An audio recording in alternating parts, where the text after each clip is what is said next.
어젯밤에도 뜨겁게 기도했는데 어제 우리 집사님, 권사님 또 그대로 나오신 분들이 많네요. 감사합니다. 예수님이 이 땅에 마지막 일주일을 보내시기 위해서 예수님이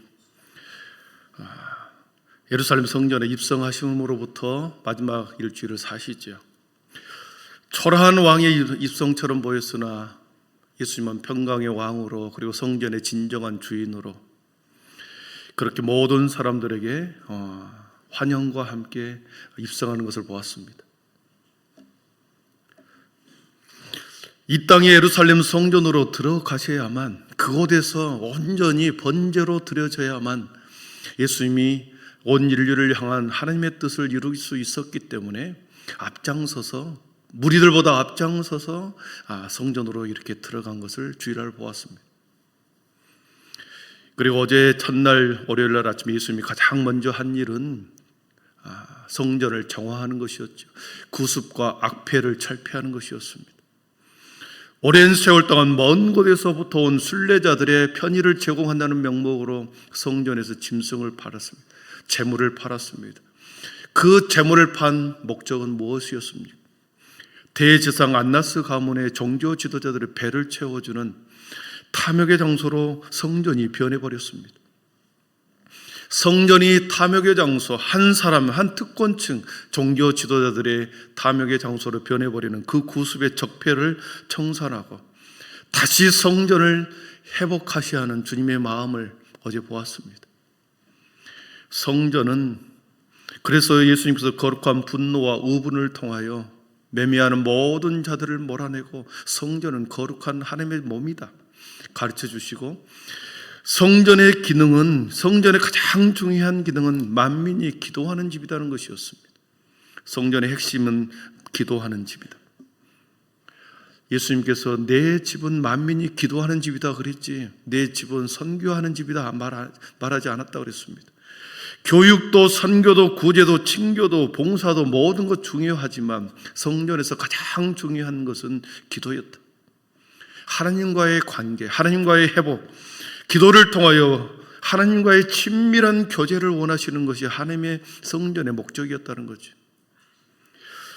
기도의 본질이 회복될 때 교회의 본질이 회복되는 줄 믿습니다.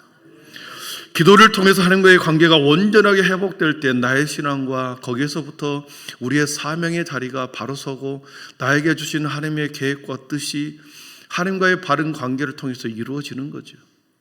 기도하지 않고, 성전 안에서 함께 기도하지 않고 주님의 일을 감당할 수 있다, 인간적인 생각일 수밖에 없습니다.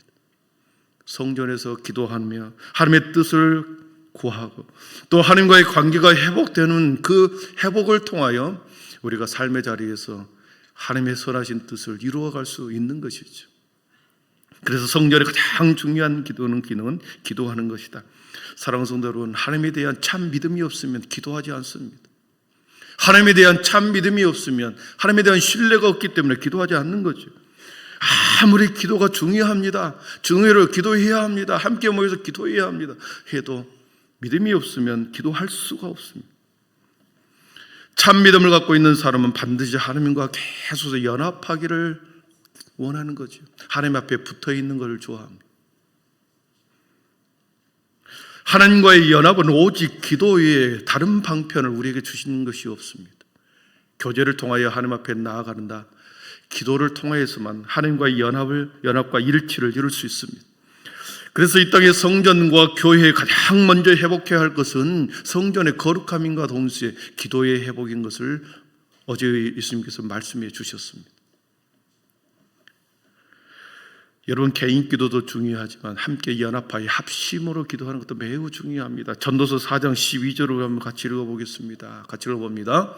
한 사람이면 패하겠거니와 두 사람이면 맞설 수 있나니 세 겹줄은 쉽게 끊어지지 않으하니라. 아멘. 그렇습니다. 기도도 그렇습니다. 혼자 하는 것보다도 두 명이 하는 것보다도 여러 사람이 함께 연대하여 연합하여 함께 간절히 기도할 때 무너뜨리지 못한 것이 없다라는 거지요. 마가의 다락방에서 120명이 간절히 기도했습니다. 주님이 주신다라고 하는 그 성령을 기대하면서 간절히 연합하여 합심으로 기도해서 끈질기게 기도했을 그때 성령님을 보내주셨고 각 사람에게 임했을 뿐만 아니라 공동체 전체에 성령의 불이 내려왔습니다. 그러므로 기도하는 사람과 여러분 기도하는 사람과 같이 있으십시오. 기도하는 공동체 안에 여러분 함께 계십시오. 같이 있으면 그 사람의 그 공동체 안에 영성이 나에게 흘러들어오고 기도하는 사람의 영성이 나에게 흘러들어오는 거죠. 예루살렘 성전 입성 첫날에 예수님께서 영적인 하나님과의 관계가 가장 중요하다는 것을 가르쳐 주었고, 오늘 두 번째는 종교 지도자들과의 충돌이 일어납니다. 종교 지도자들과의 논쟁, 첫 번째 논쟁이 이렇습니다. 예수님과 기득권을 가지고 있던 종교 지도자들과 정면 충돌을 하고 있는 오늘 서로 논쟁을 벌이고 있습니다. 여러분, 정면 충돌을 하게 되면 어떻습니까? 반드시 한쪽이 제압을 당하거나 제압하지 않으면 계속해서 끝이 나지 않기 때문에 한쪽을 제압을 해야 되는 거죠. 충돌의 희생이 예수님처럼 보였습니다. 충돌의 결과가 예수님의 죽음으로 끝났기 때문에 충돌의 결론이 예수님처럼 충돌의 희생이 예수님처럼 결론 지은 것처럼 보였으나 성경은 진짜 승리는 우리 주님이셨다는 것을 성경은 증언합니다. 오늘 양 세력 간에 충돌하는 방법이 어떻습니까? 두 세력 간의 충돌이 어떤 방법으로 여러분 지금 진행되고 있습니까? 상대방의 결점, 단점,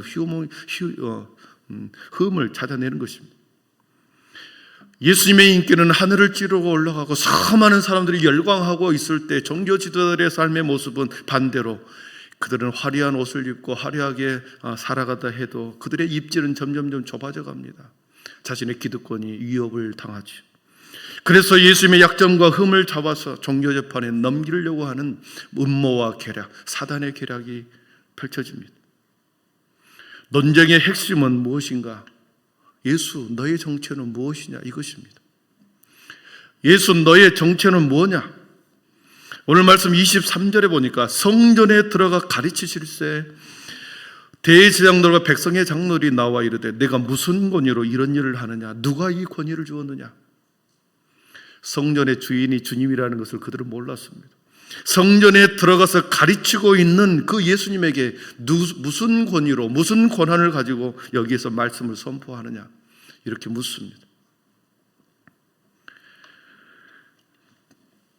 무슨 권위로 그래 누가 성전에 들어가서 말씀을 가르쳐라고 권한을 주었느냐, 이 두 가지뿐만 아니라 결론은 예수 너는 누구냐라고 하는 그 질문이죠.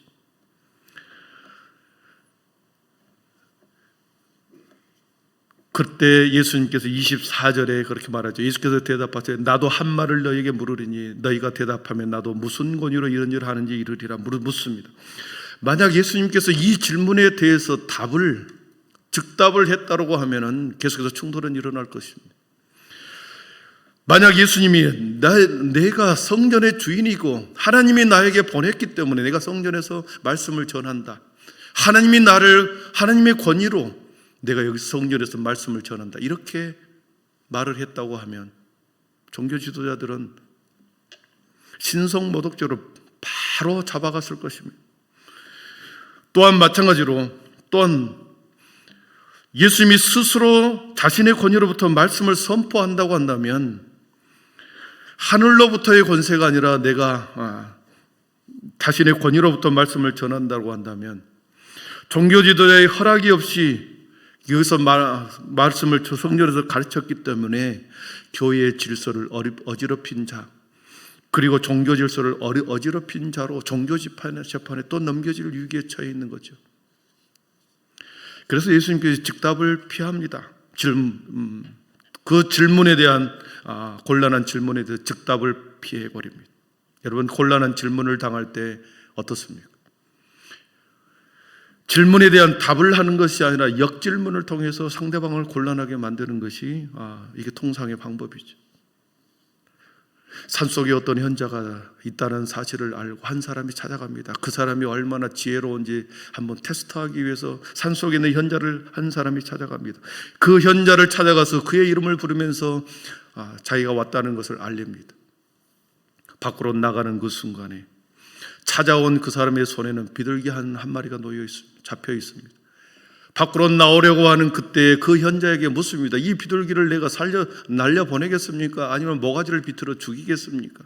이렇게 질문하는 거죠. 날려보낸다라고 한다면 죽여버릴 것이고, 모가지를 비튼다 그러면 살려줄 것이고, 답을 할 수가 없는 거죠. 여러분, 그때 어떻게 답하겠습니까?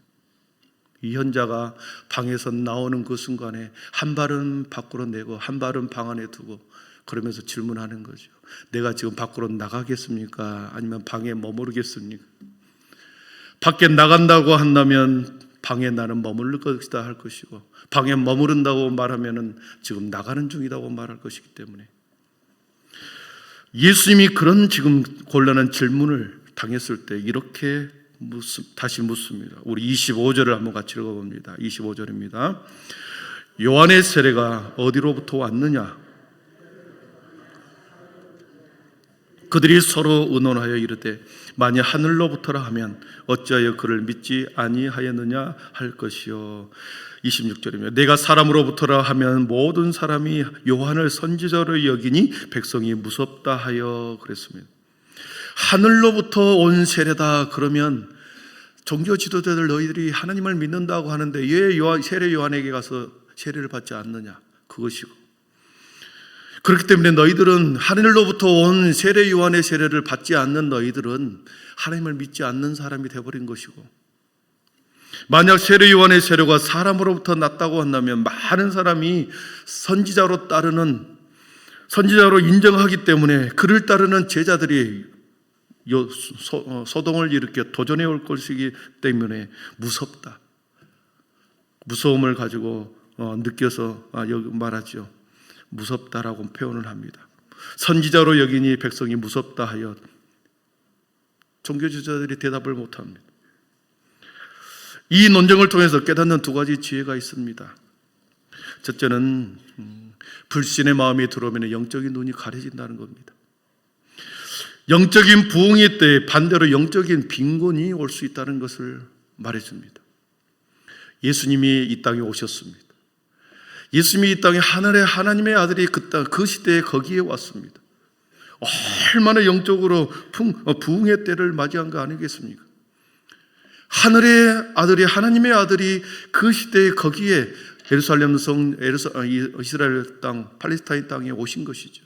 영적인 부흥의 때죠. 그러나 영적으로 가장 빈곤이 올 수 있다는 것을 보여주는 내용입니다. 성전은 화려했게 종교 지도자들은 부와 권력을 가지고 화려하게 살아가지만 그들의 눈이 불신의 마음이 들었을 때, 영적인 눈이 닫혀졌을 때 그를 예수님을 알지 못하고 그를 닫아버렸고 불신 때문에 예수님을 메시아로 고백할 수 없었던 것이죠. 그래서 예수님을 메시아인 것을 인정하지 못했기 때문에, 영적인 눈이 가려졌기 때문에, 불신했기 때문에 그들은 예수를 십자가에 못 박아 버렸던 것입니다. 사랑하는 성도 여러분, 불신의 마음이 들어오면 무슨 말을 해도 그 말이 마음에 들어오지 않습니다. 여러분의 마음속에 불신이 뭔가에 대한 불신이 있다 그러면 하루속히 그것을 녹아내리시기를 바랍니다. 아무리 선한 말을 하고 기적을 보여주고 하늘의 비밀을 말한다 할지라도 불신이 들어오면 기적도 말도 선한 말도 하늘의 비밀도 들려지지 않습니다. 불신의 영이 들어오면 어떤 진실도 진실로 받아들이지 않습니다. 진실이 아닌 공격의 대상으로 오히려 여겨버립니다. 그렇기 때문에 우리의 마음속에 사단이 주는 이 불신의 마음을 제거하지 못하면 끊임없이 진리를 진리로 받아들이지 못하는 거죠. 믿을 수 없어서 믿지 않는 것이 아니라 믿으려고 하는 마음이었기 때문에, 완고한 마음 때문에 믿지 않는 것입니다. 영적인 눈이 가려지면 진리가 보여줘도 볼 수 없고 믿을 수 없습니다. 불신의 마음이 우리 속에 자리 잡고 있으면 우리 주님을 진정한 메시아로 받아들이지 못합니다. 두 번째로 우리에게 이 논쟁이 우리에게 말씀해 주는 두 번째 교훈은 예수님을 아는 통로는 지식이 아니라 믿음이라는 것입니다. 구약 종교 지도자들은 구약 성경을 달달달 외웠습니다. 구약에서 증언한 수많은 말씀을 그들은 알고 있었습니다. 구약에 증언한 모든 내용은 예수 그리스도를 예표하고 있었으나 그들은 지식으로만 알았지 믿음으로 예수를 구원자로 메시아로 인정할 수 없었던 것입니다. 사랑하는 성도 여러분, 그렇습니다. 지식이 아무리 많아도 대학 교수 할아버지라 그래도 믿음이 아니면 우리 주님을 받아들일 수 없다는 거죠. 여러분, 믿음의 눈으로, 오직 믿음의 눈으로 볼 때만 보이시는 분이 우리 주님이신 줄 믿습니다. 영적인 눈으로만 볼 수 있는 분이 우리 주님이십니다. 그래서 우리가 살아가는 동안에 우리의 삶의 모든 부분이 지금 주님이 나와 함께 계시고 내가 영적으로 행하는 모든 일들이 주님이 나와 함께 하시고 주님이 지금 내 삶의 모든 영역을 지금 컨트롤하고 계신다, 다스리고 계신다, 이 신뢰와 믿음을 가지고 여러분 오늘도 주님을 신실하게 따라가는 우리 모두가 되기를 축복합니다. 사단의 음모는 더 강력해집니다. 예수님께 계속해서 더 강력하게 도전해 옵니다. 결국 그 충돌로 인하여 주님은 희생을 당합니다. 그러나 그 희생은 영혼을 위한 희생이었지, 잠시 잠깐의 희생이었지 영원한 희생이 아니었습니다. 십자가에 달리신 주님은 저와 여러분을 구원하기 위해서 이 땅에 오신 진정한 구원자이십니다. 여러분의 입술로, 여러분의 마음으로 간절히 주님이 나의 영원한 구원자이십니다, 날마다 고백하고 선포하며 그런 믿음으로 살아가기를 축원합니다. 기도하겠습니다.